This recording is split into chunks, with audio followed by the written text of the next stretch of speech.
கிருஷ்ணா வாப்பா இங்க கொஞ்சம். சொல்லுங்கம்மா. இன்னும் கொஞ்ச நாள்ல தங்கச்சி கல்யாணம் வரப்போகுதுப்பா. அவங்க எதிர்பார்க்கறத விட நம்ம இன்னும் கொஞ்சம் அதிகமா செஞ்சாதான் அவ வந்து போற இடத்துல கொஞ்சம் நல்லா நிம்மதியா இருக்குவா. அம்மா ஏற்கனவே அவங்க கேட்டதே ரொம்ப அதிகம். இருந்தாலும் மீனா சந்தோஷத்துக்காக நம்ம எல்லாமே வாங்கியாச்சுமா கடன் அதிகமா. இதுக்கப்புறம் நம்ம கேட்டாலும் யாரும் தரமாட்டாங்கம்மா. பக்கத்து வீட்டு விஜி சொல்லிச்சுப்பா, அவங்க பையன் வந்து ஃபாரினுக்கு போகிறதுக்கு முன்னாடியே பணம் முன்னாடி கொடுத்துட்றாங்களாம். 5 வருஷம் வேலை செஞ்சாக்கா அந்த பணம் கழிஞ்சிருமா. அது வேணா நீ ட்ரை பண்ணி பார்க்குறியா? அம்மா நான் அப்போவே சொன்னேன் தங்கச்சி கல்யாணம் பண்ணிட்டு நான் கல்யாணம் பண்ணிக்கிறேன். நீங்கள் சொன்னீங்கன்னா அவசர அவசரமாக நான் கல்யாணம் பண்ணேன். இப்போ அந்த பொண்ணு 3 மாதம் ப்ரெக்னெண்ட்டாக இருக்குது. அந்த பொண்ணு தனியாக விட்டு என்ன எப்படிமா ஃபாரின் போக முடியும்? அதுக்காக என்னப்பா, தங்கச்சிக்காக தானே. நான் அபிய பத்திரமா பாத்துக்கிறேன், நீ போயிட்டு வா. அத்தை ஒரு நிமிஷம் இருங்க. என்னத்த பேசிட்டு இருக்கீங்க?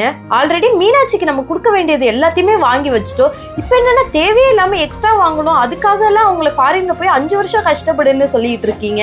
நான் இந்த மாதிரி இருக்கிற நேரத்துல என் புருஷன் என் கூடவே இருக்கணும்னு நான் ஆசைப்படதானே செய்வேன். இப்ப போயிட்டு அவங்களை ஃபாரினுக்கு அனுப்பணும்னு சொல்றீங்க. நம்ம குடும்பத்துல மட்டும் இல்ல, எவ்வளவோ பேரு வீட்டுல கஷ்டம்ன்றதுக்காக ஃபாரின்ல போய் குடும்பத்தை விட்டுட்டு வேலை பாக்குறாங்க. அவங்க படுற கஷ்டத்தெல்லாம் நம்ம பாக்குறோம்ல, அது தெரிஞ்சுமா நீங்க உங்க பிள்ளைய கஷ்டப்படுத்தணும்னு நினைக்கிறீங்க?